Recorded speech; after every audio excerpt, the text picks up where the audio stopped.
Hello, this is my journey to getting 100% in Pokemon Legends ZA. I don't know.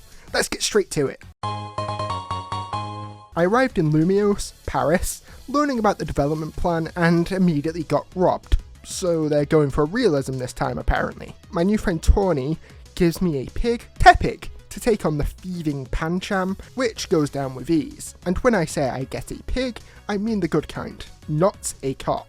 I get the kind that eats its own shit, you know, the more respectable type of pigs. I then get explained that nighttime is battle zone time, and I then trust my bag to the 2 Johto starters. A waitress then attacks me, and I have to defend myself. Love that this game makes the no choice but battle when a trainer sees you thing make more sense, and yet feel more aggressive than ever. Eternal Floette then saves my ass by scaring the opponents with this gigantic laser of death. I go to Hotel Z where I meet AZ, a giant. Also, I had slime in my bag. Clearly there's something going on there, or I just need to reevaluate my life in cleanliness. Tawny, along with my Rotom phone, explains the ZA Royale, battles that happen at night, I beat a bunch, I get a chance to unlock rank up fights, one of the core elements of this game. Tawny thinks I'm ugly and unfit for combat, so she dresses me nice. She challenges me with the other 2 starters, whom I quickly beat. Tawny teaches me about wild zones. That's basically the loop. Wild zones for wild Pokemon, and then battling at night. Someone called Mabel wants me to complete her research by catching Pokemon. You get TMs as rewards for it, and some other things, but mostly TMs. Thankfully, they don't break in this game. Also, there's a couple other members of my team thing with Tawny, Naveen and Litter? I don't know how to pronounce a lot of these names, I'm sorry. To rank up, I have to do promotion matches. To get them, I have to get a ticket. To get the ticket, I have to battle a bunch of trainers at night. Tepig single-handedly beats the promotion. To be fair, the guy was basically Glass Joe from Punch-Out. Since I am aiming to complete the Pokedex, I'm gonna always have a team of 6. I'll slowly get my permanent team members together, but those empty slots might as well go to use until I catch them. My second team member is my eventual Scolipede, Stallion, which I catch after an exhausting long-winded battle with an Alpha Whirlipede that's way higher level than me. It doesn't even listen to me when I use it straight away. Emma from the X and Y postgame makes us do side quests and teaches us about megas. One side quest has you beat up a construction worker to get him to actually fix an elevator, which feels like it's probably based on a true experience. During the quest, you get access to a shiny Mareep. As I got to it, I heard shiny sparkles and assumed that's what it was. The cutscene started, I saw it shiny. Oh well.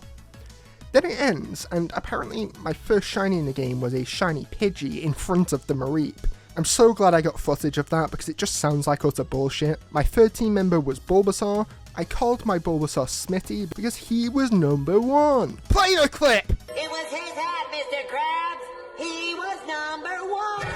I wanted to use Chestnut, but its Mega is restricted to that stupid online seasonal stuff. I kinda want to use all 3 of the Kalos starters with their Mega forms though, so I might use a completely new team for the DLC like I did with Scarlet and Violet, since by then I'll actually have access to their Mega Stones. Plus there will no doubt be more Megas added in the DLC. Oh, and Venusaur gets screwed over with its Mega. Not only do you have to wait until very late in the game to get its Mega Stone, the other 2 Kanto starters you can just buy straight away. Plus, I'm pretty sure they didn't update its model with the newest Venusaur model. It really got screwed. Oh well.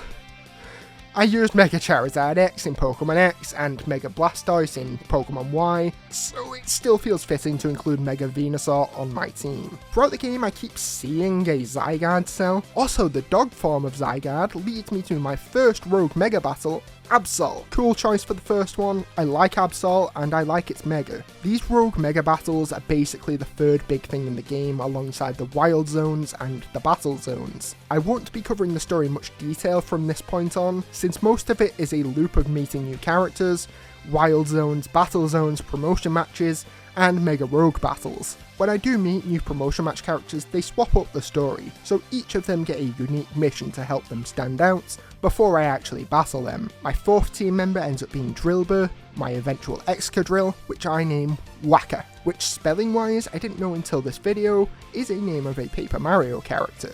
My 5th team member is immediately after with Lampredator the Electros, because Lamprey, and I couldn't work in an alien pun, so since I couldn't have alien, I used Predator. I also zoom up ranks by beating the Quasartico Ink guy.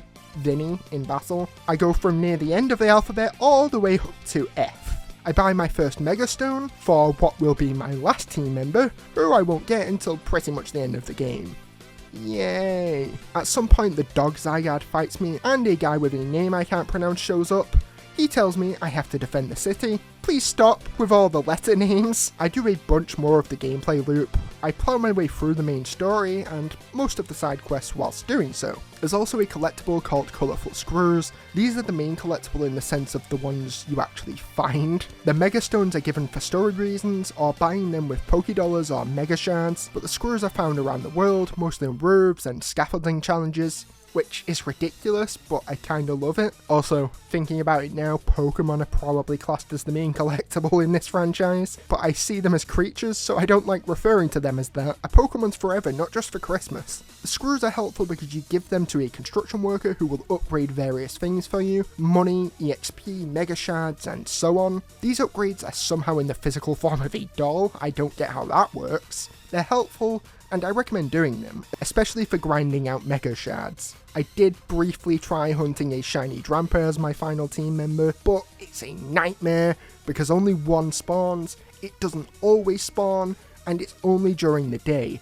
So I had to keep resetting Zone 19, run in, see Drampa, reset the area, and if Drampa just wasn't there, then I had to go to a bench, rest twice to make it day again, and do all that method over and over.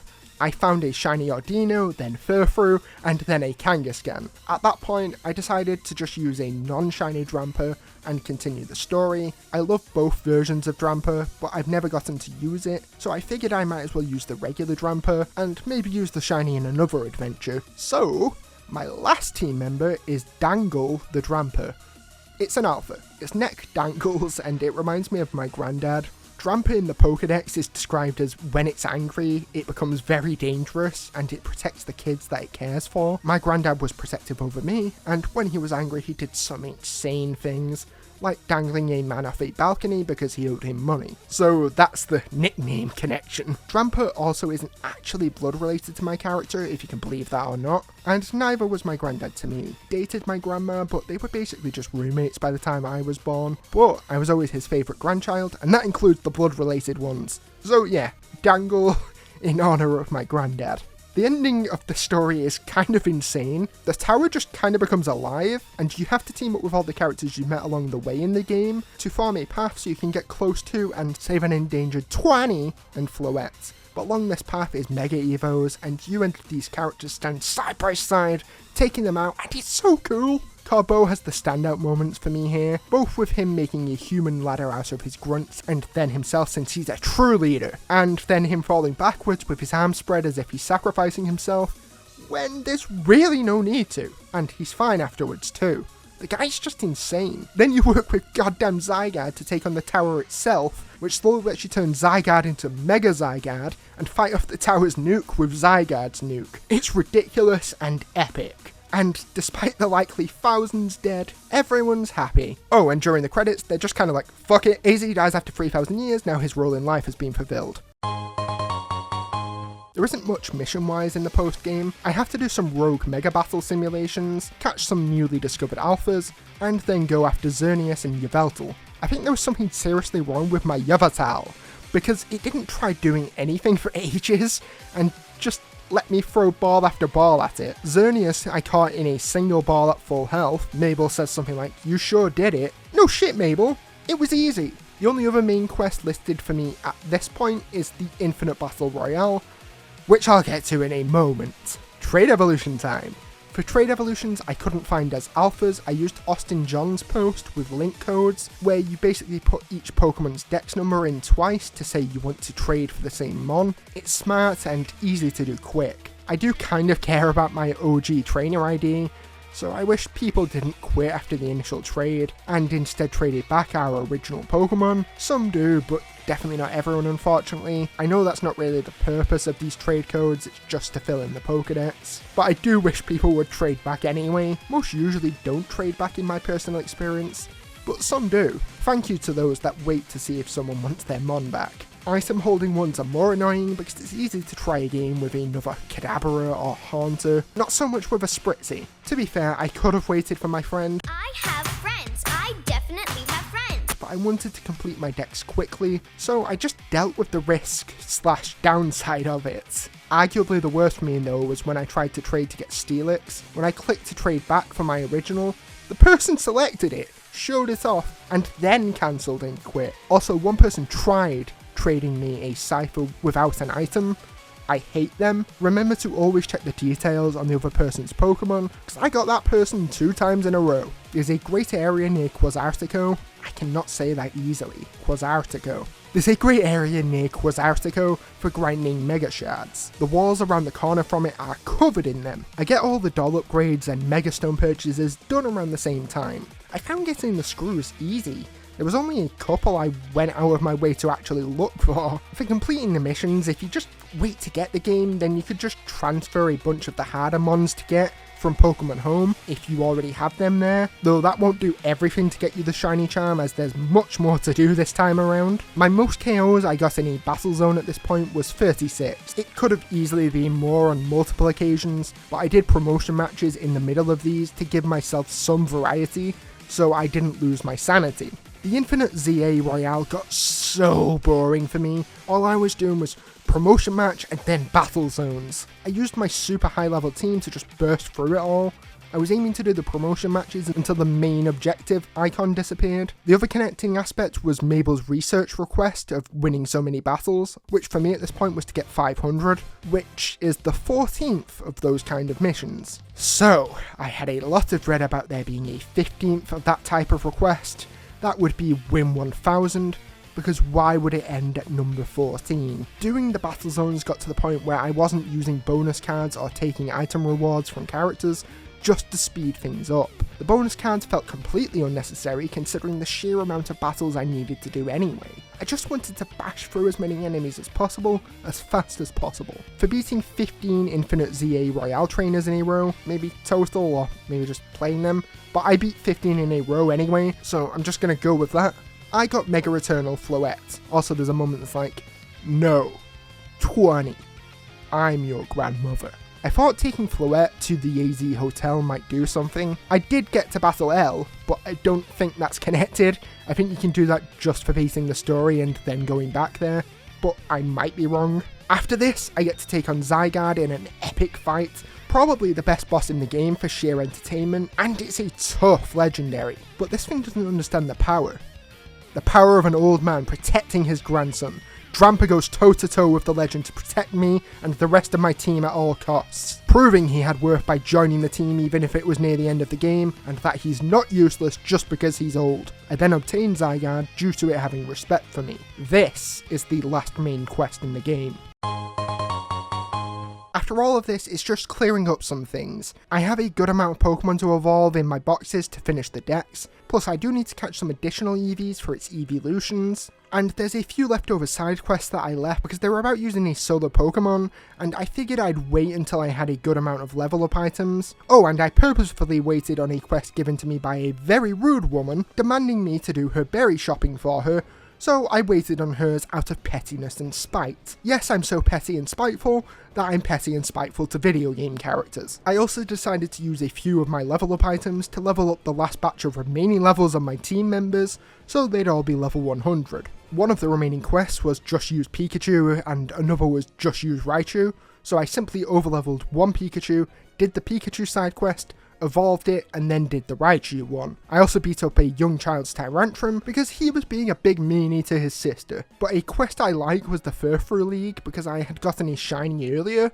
and I figured I'd actually get a chance to use it this way. This quest was actually kind of a nightmare though because I spent all of my level up items on it because the champion of the Furfrou League uses a full team of Furfrou. After beating that quest, I caught the remaining EVs I needed. The Friendship Evolution EVs are kinda annoying, but I just shoved a soup bell on them and forced a bunch of coffee down their throats, and they were willing to be my friend. Notably, a little detail I liked is that if you keep buying the same drink, it goes from same as last time to my usual. I did a bunch of Evos, checked what was left in the Pokedex, and leveled the Pokemon up in battle zones by blasting through with Whacker, the level 100 Excadrill, so all the others would get the experience. And yes, while this was happening, the worst thing happened. A winning Pokemon Battles 15 notification came up, like I expected, And yes, it's for 1,000 fights. Double what I've done so far. Jesus Christ, why am I doing this? Oh, also, funny thing happened.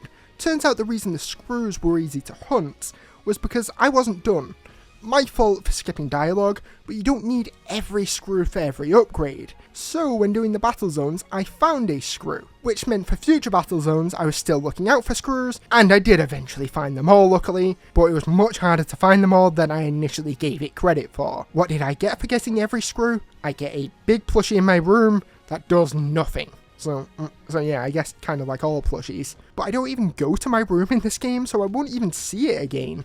But I'm going for completion, so yeah, either way it's done. It's done, it's over. After I got the last batch of Pokemon needed to complete both Pokedexes, I was desperately hoping that between them, it would be enough points to get to research level 50. It wasn't enough. In fact, I was still missing 3 research tasks at this point, although 2 of them were very easy, so I just kinda did them. The 1,000 trainers, and then catching Dragon and Dark types. I needed 700 points, but Dragon and Dark added together is 600. Oh, screw you, game. Anyway, back to it. During one of these battle zones, there was a small funny moment that made it look like I flat out murdered someone's Scolipede. A bit into grinding these battles, I discovered I actually wasn't done with side quests. I thought I'd done them all, but I saw a 119th on the map. I did that, and it's a really silly tournament because I just battled the same person, Jacinth?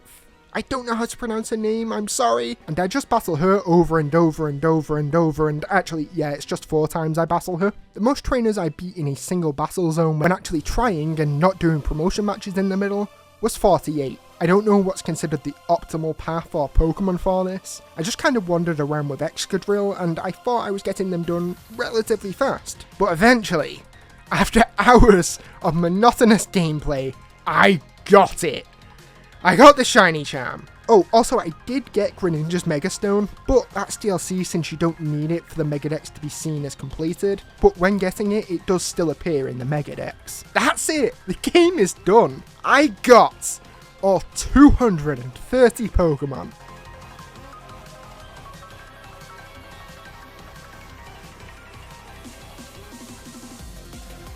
I got all 63 Megastones. This includes Greninja's.